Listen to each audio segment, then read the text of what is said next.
It's interesting. I mean, we all know the helmet, but the helmet is Boba Fett. And that was a big challenge in the beginning of this. And John and I went round and round like, well, how do we tell the story? And it's not Boba Fett, or is it Boba Fett? You know?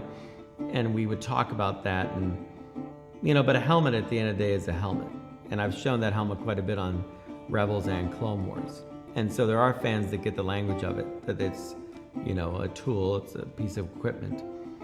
But to the average person, if you show them that helmet, if they say anything, they'll say it's Boba Fett.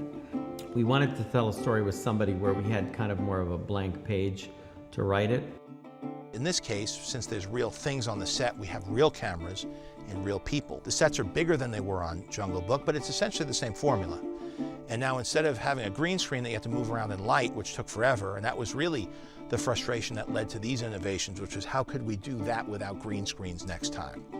And so that led to you have a green stage, you have pre-lit green areas that you could expose, and then it turned into these video walls where you could have green just behind the actor, and then interactive light, which we used on Jungle Book also for shadows and things on the characters, which we were inspired by, like Gravity, where they had all those video panels. The Mandalorian, whose name is Din Djarin, is your iconically cool, flawed, mysterious, loner, gunslinger that harkens to the, best of the samurai movies and the westerns, and because he's also what I love the opportunity to make him as human and as accessible as possible, which is strange to say because it's impossible to get to him because he's covered in armor from head to toe.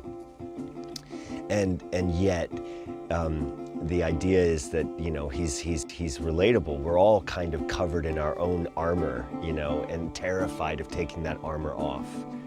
We wouldn't be able to do this show without Dave Filoni. I think he is the truest lover of the material.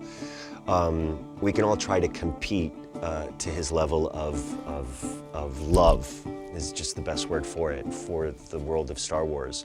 And we would all lose against him. There are such universal themes in the Star Wars stories, and ironically, I think people feel that it, despite being fantasy, science fiction, it reflects the world we actually live in its inclusiveness and diversity and conflict and themes of good against evil,